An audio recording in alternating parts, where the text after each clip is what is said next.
at this dirty beggar girl, still sitting here every day dreaming about medicine. You? Girl, you can't even afford food. How do you think you'll ever become a doctor?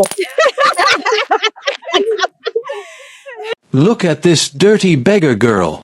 Patricia's voice was loud and cruel. She stood outside the tall gates of University Teaching Hospital Abuja in her clean white nursing uniform, pointing at Grace, who sat on the ground begging. Still sitting here every day dreaming about medicine? Patricia laughed. You, a homeless street rat who sleeps under a bridge? You will never be anything. Patricia's friends, Monica and Sandra, joined in the mockery. Girl, you can't even afford food. Monica shouted. How do you think you'll ever become a doctor? Sandra picked up a coin and threw it at Grace's feet like she was throwing food to a dog. My dog lives better than you. At least my dog has a house. All three girls laughed loudly. People walking by stopped to watch. Some laughed with them. Others shook their heads and kept walking. Grace sat there on the cold ground, her head down, saying nothing. Her clothes were old and torn. Her shoes had holes in them. She looked like someone who didn't matter. Someone nobody would ever notice. But inside her old worn-out bag were dried leaves, roots, and special herbs. And inside her heart was a secret gift, powerful knowledge her grandmother had given her before she died. Patricia and her friends had no idea what this dirty beggar girl was truly capable of. They didn't know that in just a few hours, when the richest man in all of Nigeria would rush to this same hospital gate carrying his dying son, when the best doctors in the country would fail to save that boy's life, when everyone would give up hope, Grace, this same homeless girl they were mocking, would be the only person who could save him. And what she would do would shock everyone in that hospital. Before we continue with this amazing story, please subscribe to this channel, hit the like button, and comment below telling us where you're watching from and what time it is in your city right now. Now, let's go back to the beginning to see how Grace's incredible journey started. In the busy streets of Abuja, where cars honked loudly and people rushed everywhere, there was a young woman named Grace. She was only 20 years old, but if you looked at her face, you would think she was much older. Life had been very, very hard on her. Every morning, Grace would wake up under a bridge. Yes, under a bridge. Not in a house, not in a room, but on the cold, hard ground under a bridge where cars drove over her head all night long. She would fold the old, torn blanket she used to cover herself at night. She would wash her face with water from a public tap. Then she would pick up her most precious thing in the world, an old, dirty bag that she carried everywhere. Grace would walk to the tall gates of University Teaching Hospital Abuja. She would sit down on the ground, put a small cup in front of her, and wait. She was waiting for people to drop money in her cup. She was begging. Her clothes were old and had holes in them. Her shoes, if you could even call them shoes, were so broken that her toes were sticking out. Her hair was rough and uncombed. She looked like someone nobody would ever notice or care about. But Grace was different from every other person begging on the streets. Inside her old, torn bag, she carried dried leaves, roots, pieces of tree bark, and natural herbs that she collected from around the city. Why? Because Grace had a secret. Her grandmother, before she died 2 years ago, had taught Grace everything about plants. She taught her which leaves could stop pain, which roots could heal skin problems, which tree bark could make coughs go away, which flowers could cure stomach aches. Grace's grandmother was known in their small village as a healer, someone who could cure sicknesses that even doctors couldn't fix. And before she died, she passed all her knowledge to Grace. My child, her grandmother had told her while lying on her deathbed, God gave us plants to heal every sickness in the world. The knowledge I'm giving you is a gift. Use it to help people. And one day, maybe you can combine this knowledge with modern medicine to do great things. Grace had one big dream in her heart. She wanted to become a doctor. A real doctor.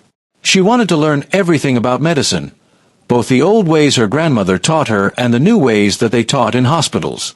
But how could a homeless girl with no money, no family, and no home ever become a doctor. It seemed impossible. It seemed like a dream that would never come true.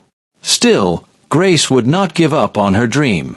Every day, while she sat outside the hospital begging, she would watch. She would watch the doctors and nurses walking in and out. She would look through the windows and try to see what they were doing inside. She would listen to people talking about medicine and treatments. She was learning, even from outside the gates. While Grace begged for money during the day, something else was happening that the rich people didn't know about. Grace was quietly healing people in her neighborhood. Other homeless people and poor families who had no money for the hospital would come to Grace. Let me tell you about Mama Blessing. Mama Blessing sold oranges on the street corner every day. She was a kind woman who sometimes gave Grace oranges to eat. But one day, Mama Blessing came to Grace crying. "Grace, my head is paining me so bad I cannot even see properly." Mama Blessing said, "The pain is like someone is hitting my head with a hammer. It won't stop. I went to a small clinic, and they gave me medicine, but it's not working. I can't afford the big hospital. Can you help me?" Grace told Mama Blessing to sit down. She opened her old bag and took out some dried lemongrass and ginger root. She showed Mama Blessing how to boil them together to make a special tea. Then she put her hands on Mama Blessing's head and showed her special places to massage. "Drink this tea twice a day," Grace said, "and massage these points on your head like this. In 3 days, the pain will be gone." Mama Blessing did exactly what Grace told her. And you know what happened? In 3 days, the terrible headache that had made her cry disappeared completely. "Grace, you are a miracle worker." Mama Blessing told everyone she met. "That young girl has healing in her hands." Then there was Mr. Peter. Mr. Peter drove a taxi to make money for his family. One day, he got a terrible skin rash on his arms and legs. The rash was burning and itching so badly that he couldn't sleep at night. He couldn't think about anything except the terrible itching. Mr. Peter went to the pharmacy and bought creams. He spent all his money on different treatments. Nothing worked. In fact, the rash was getting worse and worse. After 2 months of suffering, his friend told him about Grace. "That beggar girl outside the hospital?" Mr. Peter said. "What can she do?" "Just try," his friend said. "What do you have to lose?" Mr. Peter found Grace sitting outside the hospital. He showed her his arms. Grace looked at the rash carefully. She touched it gently.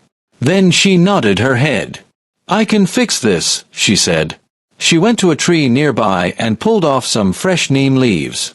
She crushed them with her hands and mixed them with a little bit of coconut oil someone had given her. "Put this on the rash twice every day," she told Mr. Peter. "In 1 week, your skin will be smooth again." Mr. Peter thought she was joking. But he was desperate, so he tried it. 7 days later, Mr. Peter came back to Grace with tears in his eyes. His skin was completely healed, smooth and healthy, like the rash had never been there. "I spent thousands of naira on pharmacy medicine," Mr. Peter said, shaking his head.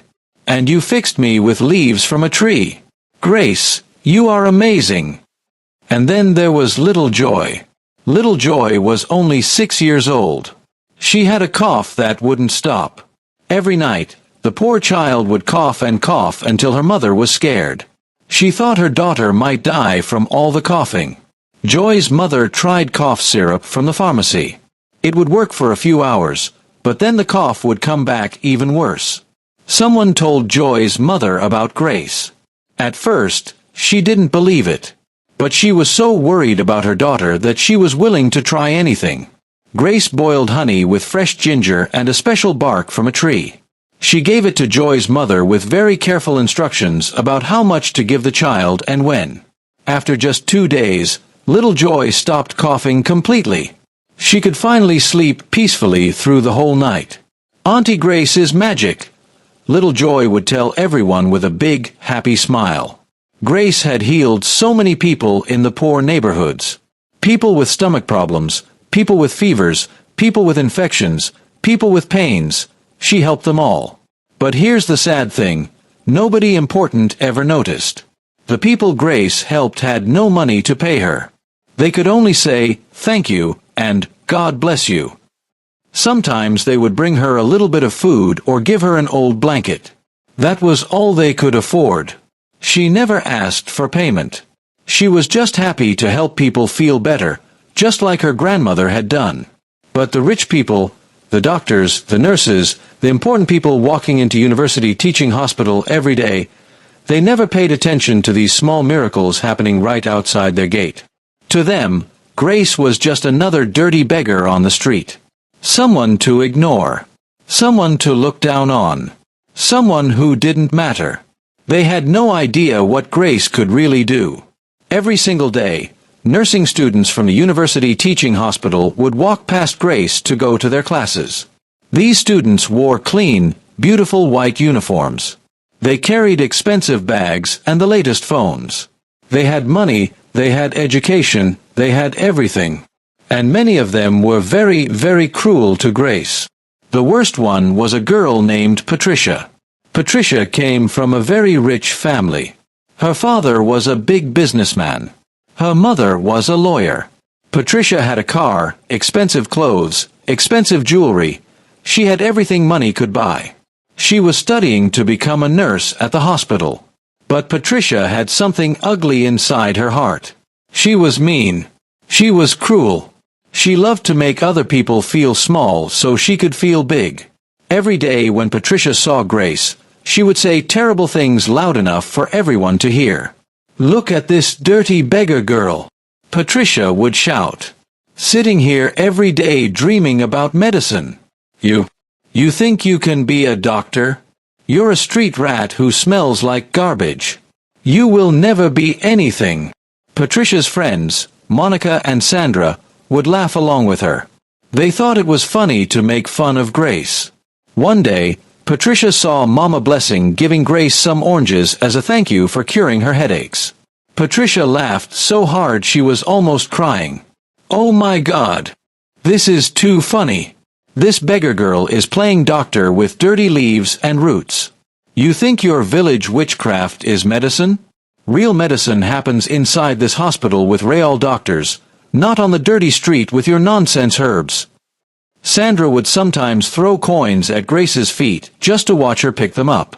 Then Sandra would laugh and say, "Look at her bending down for 10 naira. My dog lives better than you. At least my dog has a house." Monica would add, "I heard she thinks she can heal people. Girl, you can't even heal your own poverty.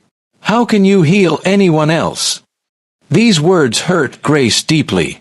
Every cruel word was like a knife cutting her heart. But Grace never talked back. She never said anything mean in return. She would just look down at the ground and stay quiet. But inside her heart, Grace made a promise to herself, "One day, I will prove that I am worth something. One day, they will see that I matter. One day, they will know they were wrong about me." Grace didn't know that one day was coming very, very soon. It was a very hot afternoon in Abuja. The sun was burning down on everyone. Grace was sitting in her usual spot outside the hospital gate, her cup in front of her. Suddenly, there was a loud screech of tires. A big, shiny black car came speeding toward the hospital. The car was so expensive that people stopped to look at it. The car stopped right in front of the hospital gate. The door flew open, and a man jumped out. This man was wearing an expensive suit, and Grace recognized him immediately. Everyone in Nigeria knew him. It was Mr. Thompson, one of the richest businessmen in the whole country. He owned banks, companies, hotels. He had more money than most people could even imagine. But today, this powerful man was crying like a baby. In Mr. Thompson's arms, he was carrying a young boy. The boy was about 8 years old, and he looked dead. His skin was gray, like all the color had been drained out of him. His eyes were closed. His body was limp in his father's arms. "Please, somebody help my son. He's dying." Mr. Thompson screamed as he ran toward the hospital entrance. Doctors and nurses came running out.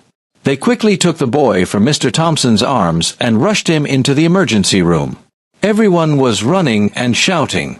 Grace stood up from where she was sitting. She could see through the hospital entrance. She watched as they put the boy on a bed and started working on him. Doctors and nurses were rushing around him. They were giving him injections. They were putting tubes in him. They were connecting him to machines that beeped and flashed. Everyone was trying their best to save this boy's life. 1 hour passed. Then 2 hours. Grace watched Mr. Thompson pacing back and forth outside the emergency room, crying and praying. Finally, Dr. Williams came out of the emergency room. Dr. Williams was the best doctor in the entire hospital. He had studied in America and England. He had 30 years of experience. If Dr. Williams couldn't save someone, nobody could. But today, Dr. Williams walked out of that emergency room shaking his head. He walked slowly to Mr. Thompson. His face was very sad. "I'm very, very sorry, sir," Dr. Williams said in a quiet voice. "We've done everything we can. We've tried every treatment we know. We've run every test. Your son has a very strange sickness in his blood that we cannot understand. We've never seen anything like it before. The poison in his blood is killing him, and we don't know how to stop it." Mr. Thompson grabbed Dr. Williams's arm. "There must be something. I have money. I'll pay anything. Take him to London. Take him to America." Dr. Williams shook his head sadly. "Sir, there's no time. If we move him, he'll die on the plane. And honestly, even if we could take him somewhere else, I don't think anyone can help him. We've consulted with specialists around the world already. Nobody knows what this is. I'm so sorry, but you should prepare yourself. In the next few hours, your son will be gone." Mr. Thompson's legs gave out from under him. He fell to his knees right there in the hospital hallway and started crying harder than before. This man had all the money in the world. He could buy anything. He could go anywhere. He could hire the best doctors on the planet. But money couldn't save his only child. Grace had been watching all of this from outside the hospital entrance. She had seen them bring the boy in. She had seen the doctors running around looking confused and scared. And she had heard Dr. Williams say there was no hope. Something inside Grace's heart told her something. She felt it in her bones. She knew what was wrong with that boy. Her grandmother's voice seemed to whisper in her ear, "The knowledge I gave you was meant to save lives, Grace. Don't be afraid." Mama Blessing came at the right time. She brought food for Grace to eat. When she saw Grace staring at the hospital with tears in her eyes, she knew what Grace was thinking. "Grace," Mama Blessing said softly, "you want to help that boy, don't you?" Grace nodded. "Mama Blessing, I can feel it deep inside me. I know what's wrong with him. But who will listen to me? I'm just a beggar. I'm nobody." Mama Blessing put her hand on Grace's shoulder. "That boy is dying. The doctors have given up. You healed my headaches when doctors couldn't. You healed Mr. Peter's skin. You healed little Joy's cough. God gave you this gift for a reason, my child. Don't let that boy die when you know you can help him. Go. Try." Grace stood up. Her heart was beating very fast. Her hands were shaking. She picked up her old bag of herbs and roots. She walked toward the hospital entrance. The security guard saw her coming and immediately stepped in front of her. "Where do you think you're going, beggar girl? Get out of here. This is a hospital, not a charity." "Center," the guard shouted. Grace looked at him with tears in her eyes, but her voice was strong and clear. "I can save that boy. Please, sir. Please let me try." The security guard started laughing. He laughed so hard he was holding his stomach. "You save someone? The best doctors in Abuja can't help him, but you think you can? With your dirty leaves and roots? Get lost before I drag you away." Just then, Mr. Peter, the taxi driver, pulled up to the hospital to drop off a passenger. He heard the noise and saw what was happening. He recognized Grace immediately. "Officer, please," Mr. Peter shouted as he ran over. "This girl healed my terrible skin rash when nothing from the pharmacy worked. Maybe she can help. Let her try." The security guard wasn't listening. "Move away, beggar." "No." But Grace didn't move. She stood there with tears running down her face. Her voice was shaking, but she spoke loud enough for everyone to hear. "Please. I'm begging you. Just let me see him. If I can't help, you can throw me out. You can even beat me if you want. But what if I can save him? What if that boy dies, and you didn't let me try? How will you feel?" Inside the hospital, Mr. Thompson heard voices getting louder. He came to see what the noise was about. When he saw the security guard pushing away a homeless girl, he was about to tell them to keep quiet. But then he heard what Grace was saying. And Mr. Thompson was a father whose son was dying. He was desperate. He was willing to try anything, even trust a homeless girl with no shoes. "Let her in," Mr. Thompson commanded in a loud voice. "If my son is going to die anyway, what do I have to lose?"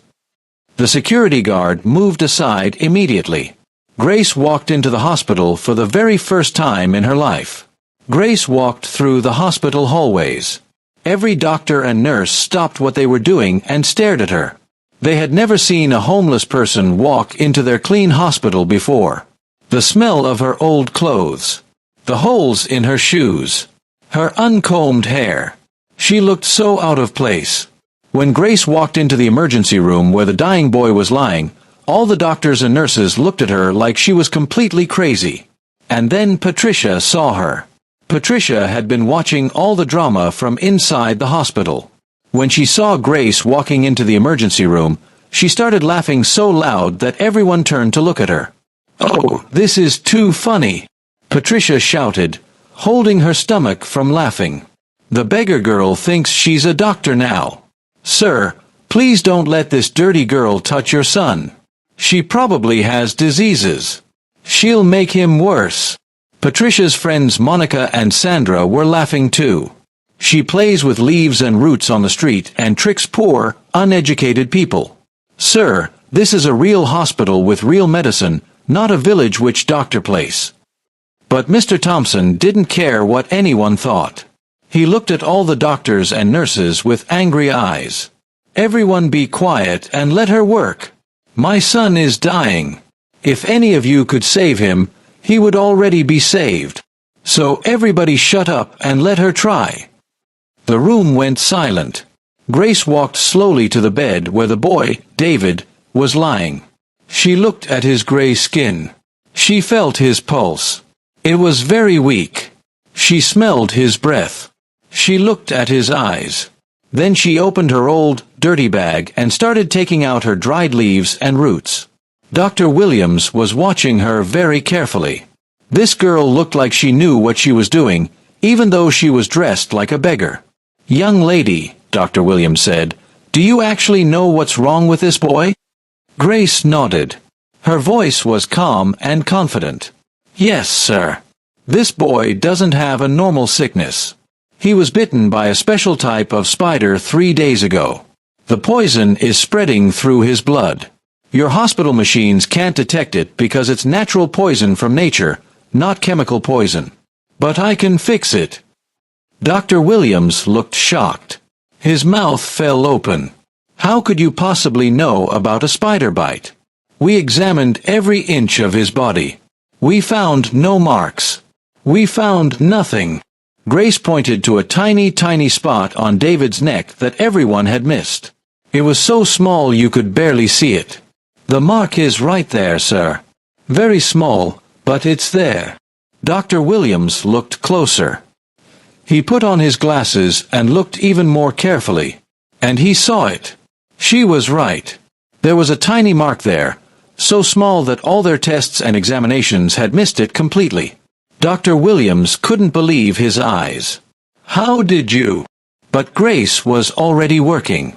She began mixing her herbs together with her hands. She crushed dried leaves into a thick paste. She mixed roots and bark together to make a tea. She crushed special flowers to make a cream. Her hands moved fast, like she had done this 1,000 times before. "This paste will pull the poison out of his blood," Grace explained as she worked. "The tea will clean his blood from inside. The cream will heal the bite wound. In 1 hour, you will see him wake up." All the doctors and nurses watched in complete silence. Some of them thought Grace was crazy. Some of them were curious. Some of them wanted her to succeed because they were tired of watching people die. But Patricia stood in the corner with her arms crossed, waiting for Grace to fail so she could laugh at her again and say, "I told you so." Grace rubbed the thick paste on David's chest and forehead.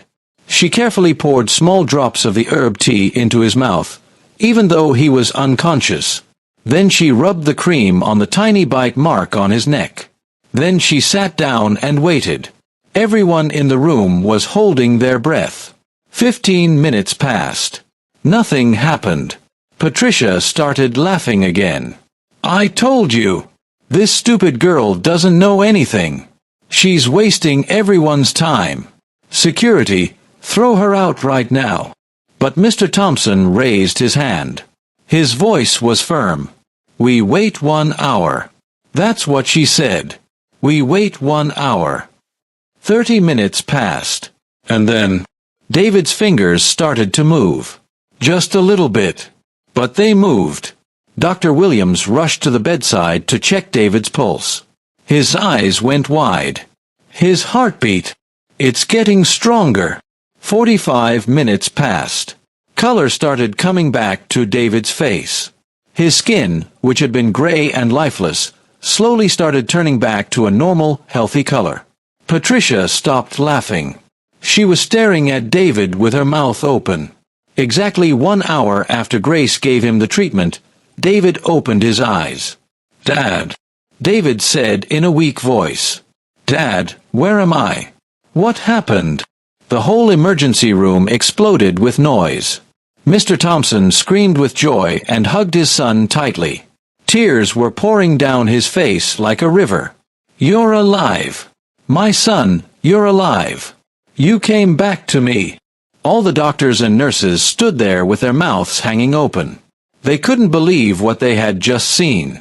The boy who was supposed to die, who had been almost dead, was now sitting up and talking. Dr. Williams walked over to Grace slowly. There were tears in his eyes. He looked at this homeless girl with respect. Real respect. "Young lady," he said, and his voice was shaking with emotion, "what you just did. I've been a doctor for 30 years. I studied at the best schools in the world. I've seen thousands of cases. But I have never ever seen anything like what you just did. Who taught you this knowledge?" Grace smiled. It was the first real smile she had smiled in years. "My grandmother, sir. She taught me that God put medicine in nature for every sickness. You just have to know where to look and how to use it." The whole hospital was talking about what had happened. Word spread quickly. The homeless girl who everyone ignored had saved a boy's life when the best doctors couldn't. Mr. Thompson stood up from hugging his son. He walked over to Grace and took her dirty, rough hands in his clean, expensive hands. "You saved my son's life," he said, and his voice was full of emotion. "The best doctors in this country couldn't help him. But you did. Tell me your name, please." "Grace, sir. My name is Grace." "Well, Grace, you are never begging on the streets again. Never. From today, from this very moment, your life changes completely." Mr. Thompson pulled out his expensive phone and made a call right there. "Hello. Yes, this is Thompson. I need to speak to the Vice-Chancellor of University Teaching Hospital Abuja right now." "Yes, I'll wait." Everyone was silent, watching. "Vice-Chancellor, good afternoon. I'm standing here in your hospital with a young woman named Grace who just saved my son's life when your doctors couldn't. I want her enrolled in your medical school with a full scholarship. Yes, A full scholarship. I will pay for everything. Her school fees, her books, her accommodation, her food, her clothes, everything she needs. I want her to start as soon as possible. Grace felt like she was dreaming. Her knees felt weak. Tears started pouring down her face. This couldn't be real. This couldn't be happening. But it was real. Mr. Thompson continued, and after she graduates, she will have a guaranteed position at the best hospital in this country. I will make sure of it personally. Dr. Williams stepped forward. Mr. Thompson, if I may, I would like to personally mentor Grace. She has natural talent and knowledge that I have never seen before in my entire career. If we combine her traditional knowledge with formal medical training, she could become one of the greatest doctors this country has ever seen. I truly believe that. Mr. Thompson smiled. Perfect. That's perfect. Grace was crying so hard she could barely see. She covered her face with her hands. All those years sleeping under the bridge. All those days begging on the street. All those times being mocked and laughed at. All those moments when she thought her dream was impossible.